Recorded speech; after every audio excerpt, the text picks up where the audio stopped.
రాధ చేసిన పాయసం వల్ల అయితే ఇంకా బామ్మగారికి అలాగే రామచంద్రయ్య గారికి ఇద్దరికి అయితే రామచంద్రకేమో తన భార్యను గుర్తు చేసి బామ్మగారికేమో తన కోడలను గుర్తు చేస్తుంది రాధ.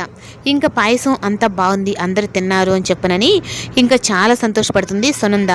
ఈ లోపల ఇంకా విక్రమ్ కృష్ణ అయితే రాధా రాధా అని పిలుస్తూ ఉంటే ఇంకా అందరి ముందు సునంద అయితే మీ ఆయన నిమిషం కూడా నిన్ను వదిలేలా లేడు, పిలుస్తూనే ఉన్నాడని చెప్పనేటప్పటికీ ఇంకా అందరి ముందు సిగ్గుపడుతూ ఇంకా రాధ అయితే వెళ్తుంది. తను పిలిచేది నన్ను నా కోసం కాదు, తనకి సంఖ్యలు వేస్తున్నాను, అవి తీసుకోవడానికి నన్ను అరుస్తున్నాడు అన్నట్టుగా రాధ అయితే వెళ్ళి ఎందుకు నాకు సంఖ్యలు వేసావంటే అయినా మీకేం గుర్తులేదా రాత్రి మీరు ఏం చేశారో అన్నట్టుగా రాధ మాట్లాడుతుంది. నేనేం చేశాను, నేనేం చేయలేదని చెప్పానంటే అవునులే.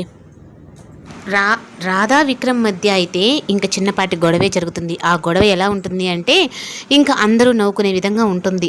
ఇంకా అలాగే నాకొకటే సంఖ్యలు వేస్తావా అని చెప్పనని రాధకు కూడా సంఖ్యలు వేసుకొని ఇంక ఇద్దరు ఇల్లంతా తిరుగుతుంటారు. కానీ కొడుకు కోడలు ఆ విధంగా ఉన్నారు అని చెప్పనని సునంద సంతోషపడుతుంది. నందగోపాల్ అయితే ఇంకా సైగ చేస్తూ ఉంటాడు, అందరూ ఉన్నారా కొడుక అని చెప్పన్నట్టుగా. ఇంకా రాధ అయితే మాత్రం పూర్తిగా అసలు నేను అగ్రిమెంట్ పెళ్ళి అన్నట్టుగా కూడా మర్చిపోయి ఇంకా విక్రమ్ మాయలో అయితే పడిపోతూ ఉంటుంది. ప్రియా అలాగే దమయంతి ఇదంతా చూస్తూ ప్రియాకైతే ఇంకా ఒళ్ళు మండిపోతుంది. ఇంకా రాధ అయితే ఇంకా విక్రమ్ విషయంలో ఇంకొక క్లారిటీకి అయితే వచ్చేస్తుంది. నేను ఎక్కడే కానీ ఉన్నాను అంటే ఈయన్ని ప్రేమించడం మొదలు పెడతాను, అప్పుడు నా జీవితం నాశనం అయిపోతుంది, అయినా అగ్రిమెంట్ పెళ్ళే కదా అన్నట్టుగా. విక్రమ్ అయితే మాత్రం చాలా థ్యాంక్స్ రాదా మా వాళ్ళ ముందు అలా నటించిన దానికి అని చెప్పానంటే ఆ థ్యాంక్స్ కాదు నేను కోరుకునేది, మా నాన్నని విడిపిస్తే నాకు అంతకంటే సంతోషం ఏదీ ఉండదు అని అంటే నేను ఆ పనిలోనే ఉన్నాను అని చెప్పనని.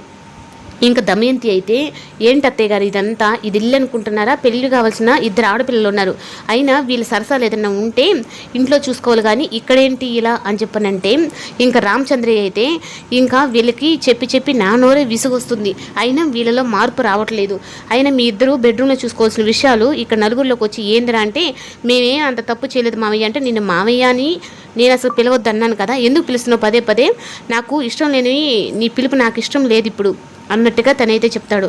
ఇంకా ఈ పాయసం తినిన తర్వాత అయితే ఇంకా బామ్మగారితో చెప్తాడు, నాకు నా వైదేహిని గుర్తు చేసింది అంటే ఈ అమ్మాయిలో స్పెషల్ ఉందమ్మా అని చెప్పని అన్నట్టుగా తనంటే అవునరా, తను చూడ్డానికి చక్కగా ఉంటుంది, మంచి నడవడిక కలిగిన అమ్మాయి, కానీ ఒక్కోసారి తనను చూసినప్పుడల్లా నాకు వైదేహే గుర్తొస్తుందిరా అని చెప్పని బామ్మగారు కూడా అంటూ ఉంటే ఇంకా చాలా సంతోషపడుతుంది. ఎవరు సునంద, మా అమ్మ కూడా నా కోడల్ని ఒప్పుకుంటుంది, అలాగే మా అన్నయ్య కూడా, కానీ ఈ దమయంతి వదిన ఈ ప్రియ మళ్ళీ ఏదో ఒకటి చేసి నా కోడలు కొడుకు విషయంలో ఏదో ఒక నిప్పురవ రాజేస్తూనే ఉన్నారు అన్నట్టుగా చెప్తూ ఉంటే